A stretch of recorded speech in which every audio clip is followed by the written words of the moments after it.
How much do you feel like exhaustion or just lack of depth today, guys having to play a lot of minutes and a lot of physicality throughout that game, played a role in the fourth quarter? Yeah, it definitely played a role. I thought we made that great push in the third, but we weren't really able to make many subs. We were going well, so we didn't want to disrupt our rhythm. But our normal sub pattern obviously was skewed anyway with Andre's absence. But I felt like in the fourth quarter, we just ran out of gas. We scored 12 points. Tried to buy a little bit of rest for our guys, but they just outplayed us in the fourth, and they earned it. Anthony Slater with The Athletic. What was kind of your vantage point on that final scramble play when Katie's pushing it up court, and did you ever think of taking a timeout when Clay was trapped? Yeah, I didn't. Well, I wanted the timeout. Draymond was trying to call one around 4 seconds once he got trapped, and at that point, the officials weren't looking, and they're not going to look down at our bench. So I saw Draymond trying to call it, and I was hoping they'd give it to us, but we didn't get it. But I'm always a proponent of pushing the ball off of a miss rather than taking a timeout, letting the defense get set up. So I thought we would get a better shot in transition. That's why I let him play. Nate Duncan, Dunked On Podcast. Coach, you rotated through that fifth spot quite a few times in the fourth quarter, going from Bell to Looney, back to Bell, then Looney, and finally Livingston for the last 40 seconds. What was your thought process as you were kind of rotating those guys in and out? Well, we're trying to get stops, obviously.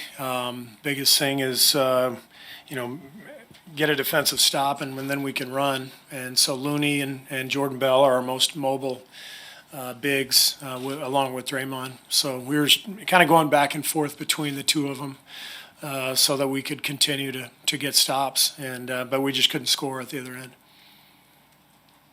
Steve, Mark Schwartz, ESPN. Draymond and Kevin both played minutes highs for the season and the playoffs tonight. The 12 points and the fatigue in the fourth quarter, what exactly did you see that made you realize you guys were out of gas? Just fatigue. Just you just said it.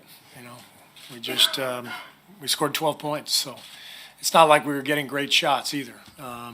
This game was sort of trench warfare. It was just everybody grinding it out. A lot of isolation. I guess this is the modern NBA. But the only way you can do this and win is you have to have great one-on-one players. You got to have great defenders, two-way guys, and we do, and they do, and so it just becomes a one-on-one battle with all the switching, and they did a great job of it, and we give them credit. Steve, straight ahead, Phil Barber, Santa Rosa Press, Democrat, a few rows back, straight ahead.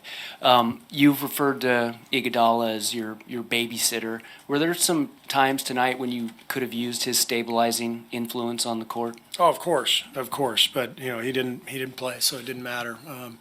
I felt like early in the game we had a chance to really make some hay, and I think it was 12-0, and we started turning it over and fouling, and it was disappointing because I felt like we could have really stretched the lead, and we sent them to the line over and over again in that first half, second quarter especially, and a lot of turnovers, 10 turnovers in the first half, and I thought that allowed them to hang around, and then they got their confidence, made a lot of free throws, got the lead at halftime, and then it was a slog from there.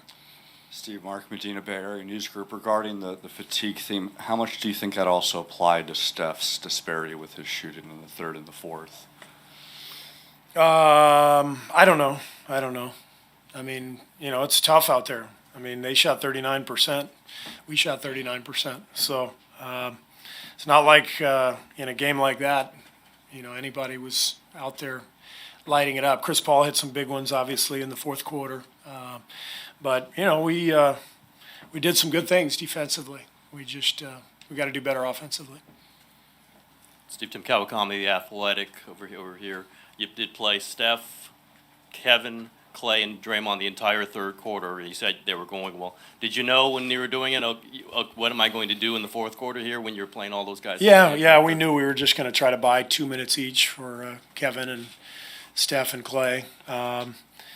And we actually tried to make a sub with about 2 minutes left. We sent Sean and Nick up there, and but there was no stoppage, and I didn't want to use a timeout. I had already used my extra timeout. So we let the fourth play out, and, we were in great shape going in, or the third, I should say. We let the third play out, and we were in great shape with a 10-point lead, but couldn't finish it. Art Spander, when you get a team starts off like this, 12-0, 10-0, is there any danger that they get a little too confident, relax at all? All of a sudden, it looks like, the Warriors are going to run away, and they don't. Well, that's why I called the timeout, when it was 12-0, and we committed a careless turnover. So I called the timeout to make sure we were locked in and focused. And but they, Houston did a good job of kind of hanging in there in the first quarter, and then they dominated that second quarter, and that changed the game. Anthony Slater with The Athletic. There'll be a lot of talk about the blown lead in the fourth, but how killer was the final maybe 6 minutes of the second quarter? Steph gets the third foul, and they close really hard. Yeah, that was a big stretch of the game. The foul trouble for Steph, and then the turnovers. It seemed like we had about 3 turnovers in a row, late second, and that really gave them a boost and changed the game. Melissa Rowland Berry, News Group. Obviously, Clay returned to the game, but how's he doing? How's his knee?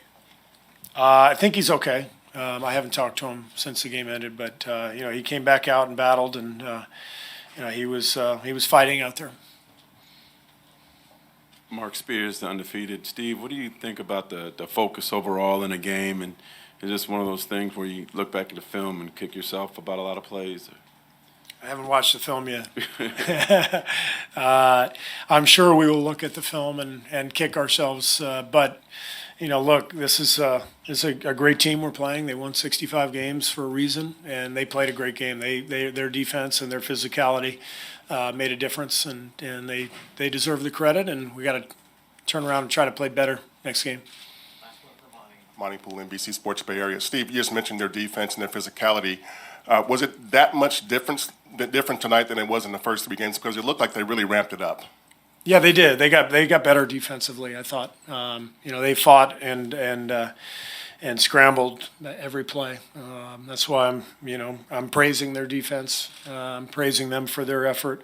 They're doing all the switching, and switching can be complicated, and you've got to try to force them to make some mistakes. And I don't think we did a good enough job of moving and creating enough opportunities for them to make mistakes. I thought we just settled for a lot of ISO at the top, and we didn't make them make enough decisions defensively. So that hurt us. Thanks. Thank you.